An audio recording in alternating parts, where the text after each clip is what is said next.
The afternoon sun beat down on the patrol car as Officer Ryan Martinez guided it slowly through the streets of a low-income neighborhood on the outskirts of town. The car's air conditioning hummed softly, providing welcome relief from the oppressive heat outside. Ryan's eyes scanned the dilapidated buildings and overgrown yards, staying alert for any signs of trouble. His partner, Laura Bennett, sat in the passenger seat, sipping from a water bottle. "Pretty quiet today," she remarked. Ryan nodded. "Yeah, almost too quiet. Makes me wonder what's brewing under the surface." They continued their patrol in companionable silence for a few more minutes when the radio crackled to life with an urgent message from dispatch. "All units in the vicinity of Oakwood. We have a 911 call that needs immediate investigation."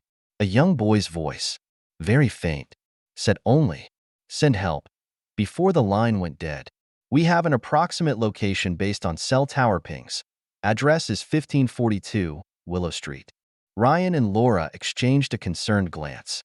"That's just a few blocks from here," Laura said, already pulling up the location on the car's GPS. 10-4, dispatch. Ryan responded into the radio. "This is Unit 342. We're en route to 1542 Willow Street. ETA, 3 minutes." He flipped on the sirens and accelerated, weaving through the sparse afternoon traffic.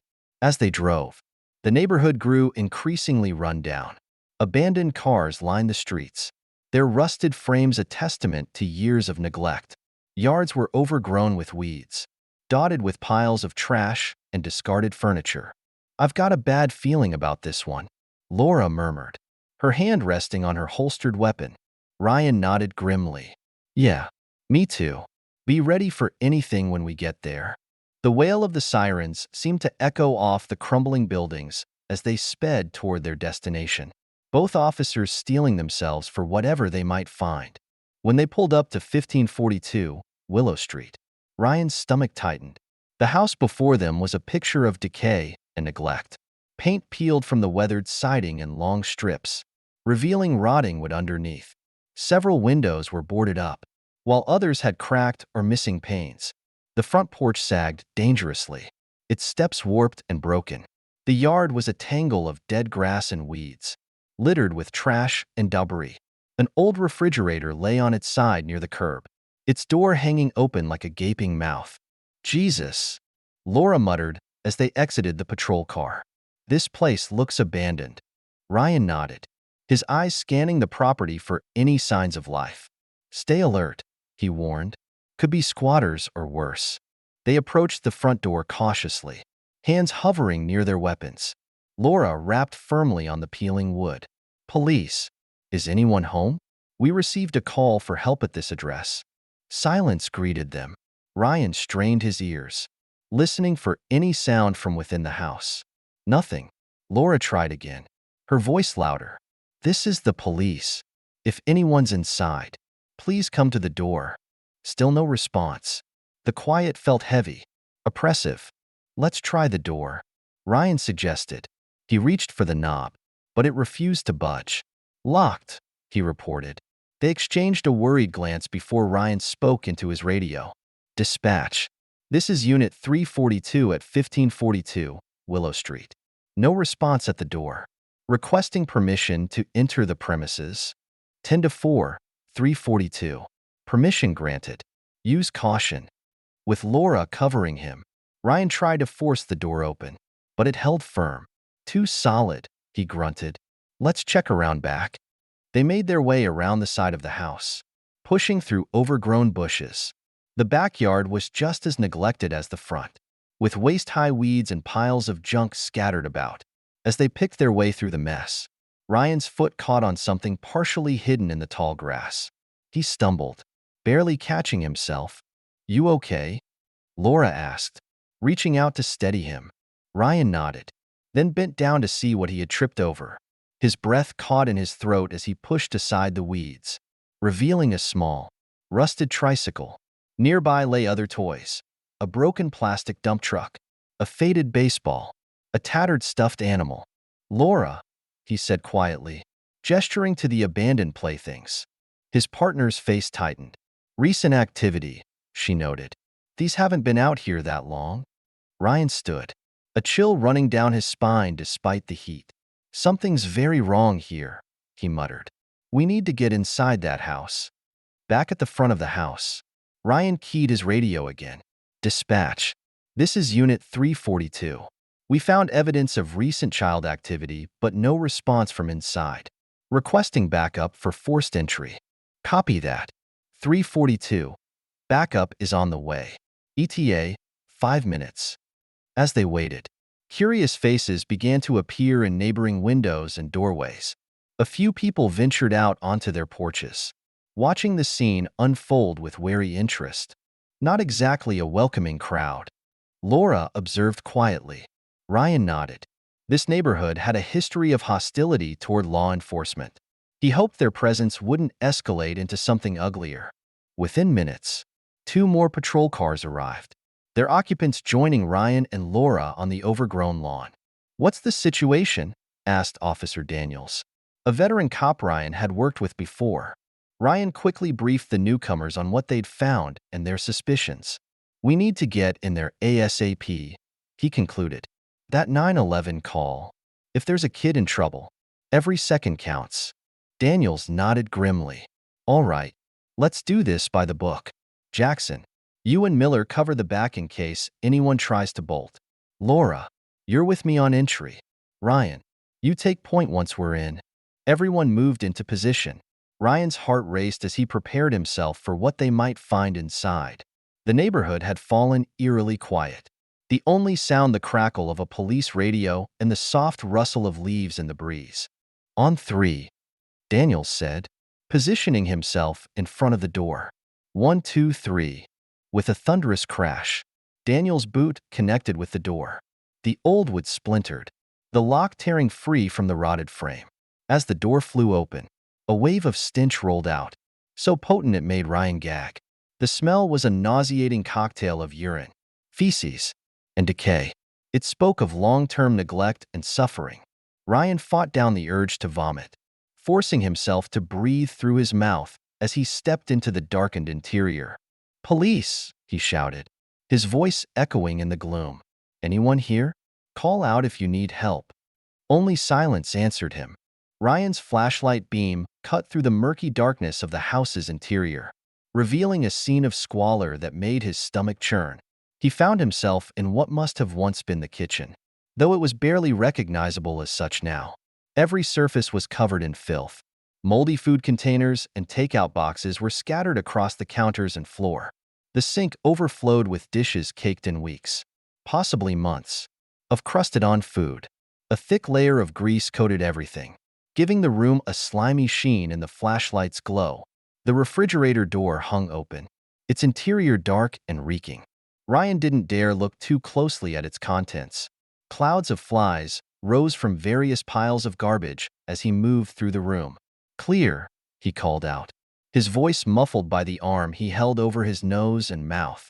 From the living room, he heard Laura's voice. "Clear here too.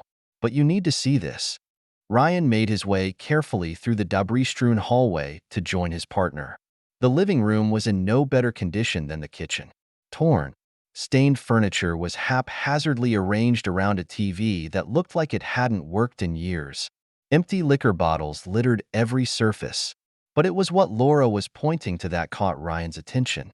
On a grimy coffee table lay an assortment of drug paraphernalia, dirty syringes, scorched spoons, and small plastic baggies containing residue of white powder. "Looks like a heavy meth habit," Laura said grimly. Ryan nodded, his jaw clenched tight. The evidence of drug use, coupled with the 911 call, painted a horrifying picture of what might be happening in this house. "Let's check upstairs," he said. "Be careful. The floor doesn't look too stable." They made their way up the creaking staircase, flashlight beams sweeping back and forth. The upper floor was a maze of small, cluttered rooms. They cleared each one methodically, finding more evidence of drug use, but no sign of anyone or the child they feared might be trapped here. After thoroughly searching the entire second floor, Ryan and Laura regrouped at the top of the stairs. "Nothing," Laura said, frustration evident in her voice. Could the call have come from somewhere else? Ryan frowned, equally puzzled and concerned. Maybe. Let's do one more sweep down here. Then we'll have to radio it in as a possible wrong address. They had just reached the bottom of the stairs when a sound froze them in place. It was faint, barely audible over the hum of flies and the creaking of the old house. But there was no mistaking it, a child's voice, weak and frightened, calling out from above. "I'm here," it said. "Please help." The desperation in that small voice sent chills down Ryan's spine. He and Laura exchanged a look of horror and determination before racing back up the stairs, guns drawn, ready to face whatever nightmarish scene awaited them. Heart pounding, Ryan took the stairs two at a time, Laura close on his heels. They paused at the top, straining to hear any further sounds. "Hello?" Ryan called. "We're the police. Where are you?" For a moment, only silence answered. Then, so faint they almost missed it, "Here, please." Ryan and Laura looked at each other and agreed that the voice seemed to be coming from the far end of the hallway. They moved swiftly but carefully, rechecking each room as they went. At the end of the hall, they found a locked door. "Stand back," Ryan warned before kicking the door with all his strength. The old wood splintered but held. He tried again, and the door flew open. The beam of Ryan's flashlight swept the room, revealing a sight that would haunt him for years to come.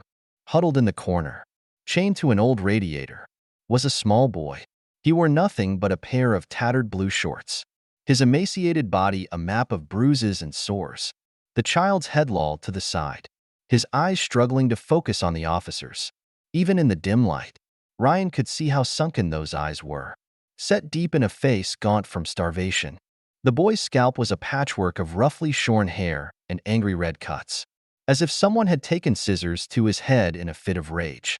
But it was the familiarity of those features that hit Ryan like a physical blow. Despite the horrific condition, he recognized the shape of the nose, the curve of the chin, and those eyes, a striking blue he knew all too well. "Oh God," Ryan choked out, his legs nearly giving way beneath him. "Eli."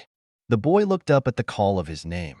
His cracked lips moved, forming words with obvious effort. "Dad." Ryan felt the world tilt around him. This skeletal child was his son, the little boy he hadn't seen in 2 years, not since the bitter divorce that had torn his family apart. "Of course I remember you, buddy," Ryan managed to say, fighting to keep his voice steady. "I'm here now. We're going to get you out of here."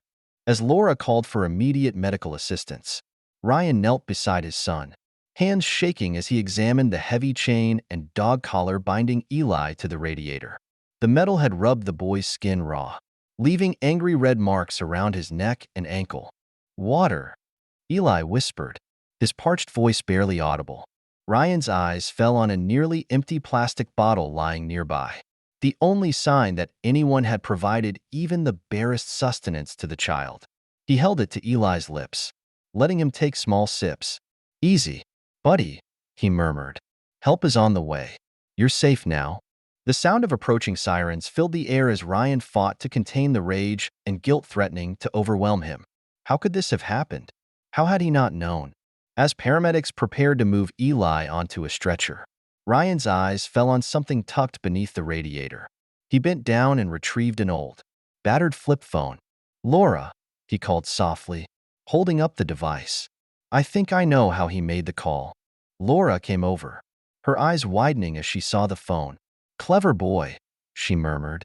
Ryan nodded, a mix of pride and pain in his expression. But why didn't he call earlier? And how did he even get this? "Ryan," Laura spoke in a low voice. "Look at the state of him. He's severely malnourished and dehydrated. It probably took all his strength just to make that one call." Ryan's jaw clenched as the implications sank in. "You're right. And he must have been terrified of being caught." Laura nodded grimly. "We need to figure out how he managed to get hold of the phone. Once Eli's in better shape, we can ask him directly. My guess? He might have stretched far enough to reach it on that table, even with the restraint around his neck, just out of sheer desperation." She pointed to a table not far from the radiator. If there were captors in the room, using the phone would have been incredibly risky. But with the house empty and no clear sense of how long he was left alone, she trailed off, shaking her head. Ryan's hand tightened around the phone as he fought to contain the storm of emotions swirling inside him. He looked down at his son, now half unconscious on the stretcher, his eyes opening and closing weakly. He was on the brink of death and still found the courage to call for help. Ryan whispered, his voice breaking, "He's a fighter." Laura placed a hand on his shoulder, just like his dad. As the paramedics loaded Eli into the ambulance, Ryan climbed in beside him, holding his son's small, fragile hand. The road ahead would be long and difficult, but he vowed to himself that he would do whatever it took to help his son heal and rebuild their lives together.